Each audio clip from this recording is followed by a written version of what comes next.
शाळेत बंद होता त्याच्या चौकशीचे आदेश तुम्ही दिलेले आहे, काय प्रकरण आहे? नागपूर जिल्ह्यातल्या खापरखेडा ह्या गावातील ही घटना त्या ठिकाणी प्रसार माध्यमांच्या माध्यमातून समोर आलेली आहे. ह्या संदर्भात चौकशीचे निर्देश हे शिक्षण विभागाला देण्यात आलेले आहे. एक छोटा मुलगा हा जो अंगणवाडी मध्ये त्या ठिकाणी येत होता, तो भोजनाच्या निमित्तानं शाळेमध्ये आला होता, परंतु मग रात्रीच्या वेळेस तो त्या ठिकाणी राहून गेला. अशा वेळेस प्रशासकीय कर्मचाऱ्यांना सूचना देण्यात आलेल्या आहे की शाळा बंद करताना सगळ्या वर्गखोल्यांची आतून पाहणी केल्यानंतरच ती वर्गखोली बंद करण्यात यावी. ह्या संदर्भात उचित कारवाई संबंधितांवर करण्यात येईल. नाशिकमध्ये 17 वर्षाची मुलगी 15 दिवसापासून बेपत्ता आहे, काय सांगा? मागच्या काही वर्षात आपण जर बघितलं तर गृह विभागाचं अतिशय चांगलं काम आपल्या महाराष्ट्रामध्ये आणि देशामध्ये चालू आहे. अशा वेळेस अनेक नागरिक ज्या घटना आजपर्यंत आपल्या समोर येत नव्हत्या किंवा नागरिक सांगायला घाबरायचे, आज पोलीस प्रशासनाचं पाठबळ असल्यामुळे प्रत्येक समाजातला प्रत्येक नागरिक हा समोर येतो आणि आपल्यासोबत झालेली घटना त्या ठिकाणी सांगतो. ही घटना देखील त्या ठिकाणी समोर आलेली आहे. पोलीस प्रशासन हे कसोशीनं शोध त्या ठिकाणी घेत आहे आणि लवकरच आपण त्या ठिकाणी संबंधितांवर कारवाई करणार आहोत. अशी माहिती येते की बदलापुरात पैशाचं आमिष दाखवून अंडाशय विकले जात आहेत महिलांची. अशा पद्धतीची तक्रार प्राप्त होता संबंधितांवर कारवाई करण्यात येईल. राहुल गांधी आज भिवंडी कोर्टात येत आहे. त्यांनी जे आरोप केले होते संघावर त्याबाबत त्यांना आज बोलवण्यात आले.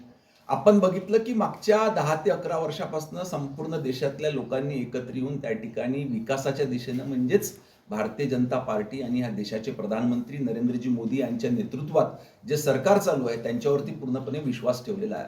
असं असताना येणाऱ्या प्रत्येक निवडणुकीमध्ये मिळणारं अपयश बघून त्या ठिकाणी राहुल गांधी हे कुठलं ना कुठलं चुकीचं वक्तव्य करून देशातल्या राज्यातल्या जनतेचं लक्ष वेधण्याचा प्रयत्न त्या ठिकाणी करत असतात. परंतु आज या देशातल्या राज्यातल्या जनतेचा पूर्णपणे विश्वास हा भारतीय जनता पार्टी आणि महायुतीच्या सरकारवर बसलेला आहे.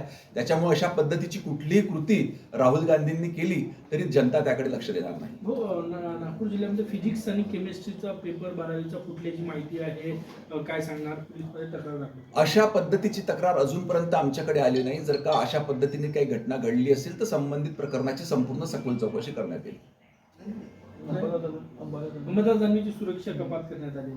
आपल्या महाराष्ट्रामध्ये ज्या महत्त्वाच्या व्यक्ती आहेत त्यांना सुरक्षितता, सरकारी सुरक्षितता देण्याकरिता एक गुप्तचर विभाग आहे. तो अहवाल त्या ठिकाणी प्राप्त करून घेत असतो. मग एक समिती पुढे हा अहवाल ठेवल्यानंतर ती समिती त्या ठिकाणी सुनिश्चित करते की कुठल्या व्यक्तीला कुठल्या दर्जाची सुरक्षितता त्या ठिकाणी द्यायची.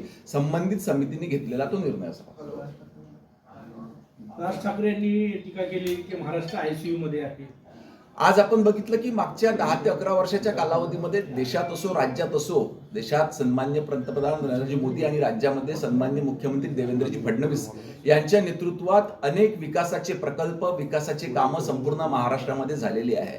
असं असताना देखील सातत्य मागच्या 20 ते 25 वर्षापासून राज ठाकरे यांना महाराष्ट्र नवनिर्माण सेना ह्या त्यांच्या पक्षाला आलेलं अपयश बघता ह्या पद्धतीचं चुकीचं वक्तव्य करून महाराष्ट्रातल्या जनतेचं लक्ष वेधण्याचा प्रयत्न करतात.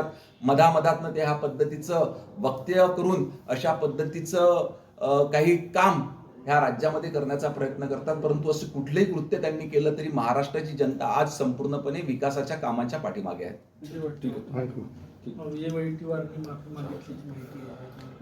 चंद्रपूर महानगरपालिकेमध्ये नगरसेवकांच्या निवडणुका झाल्यानंतर कुठल्याही एका पक्षाकडे त्या ठिकाणी बहुमत नव्हतं. सर्व पक्ष हे आपापला महापौर बसला पाहिजे असा प्रयत्न त्या ठिकाणी करत होते.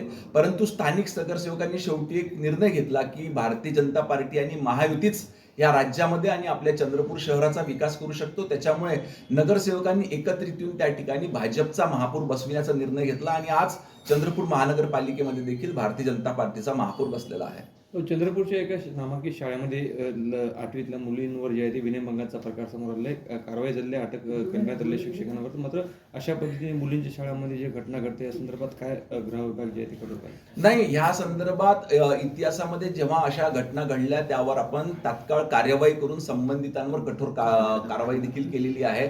अशी घटना ती झाली असेल तर आम्हाला प्राप्त झालेल्या तक्रारीच्या अनुषंगानं सखोल चौकशी करून त्यांच्यावर देखील कारवाई करण्यात येईल. आज